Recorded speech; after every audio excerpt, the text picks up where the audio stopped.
Joel Booth had been back from war just over a year when military friends invited him to watch an unusual training session for medics preparing to be deployed. They took him here, a film studio in San Diego, where a group of real-life amputees role-play as if they had just been injured in an Afghan village and needed to be rescued. Some worried the combat scenario would be too much for Booth, who suffers from post-traumatic stress after having his leg amputated below the knee from an injury caused by an IED blast in Afghanistan. Instead, it inspired the Navy corpsman to become the first amputee actor in the simulation who had actually lost a limb to war. Because I've lost it in combat versus others in motorcycle or cancer or other ways, having lost it in combat from combat actions, it adds that credibility to maybe the things that I'm saying or what the instructors are saying.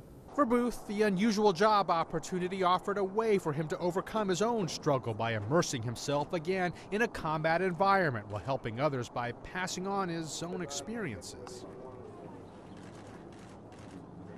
It's fun in certain ways, but then being able to come here and help corpsmen and give them related experiences and give them good tips and ideas of how to help save other lives, that's huge for me, is able to pass it on and give back to the guys that are up and coming. Strategic Operations, run by a Hollywood producer, has spent more than a decade providing what it calls hyper-realistic training to hundreds of thousands of troops. Kit Lavelle is the group's vice president and a Vietnam veteran.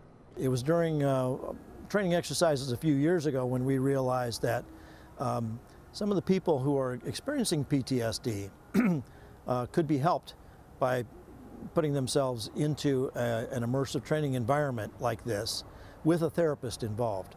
On a recent morning, Booth sat in a warehouse at the studio where makeup artists worked to make his injury seem as shocking as possible. They don't expect you to really be missing a leg, and then they come around the corner and you can almost see it in their mind. They're working through this, what they're seeing, and then it hits, oh, this guy really is an amputee. A few months ago, the company so impressed by Booth's success hired a second Afghanistan veteran. Lee Powell, The Associated Press.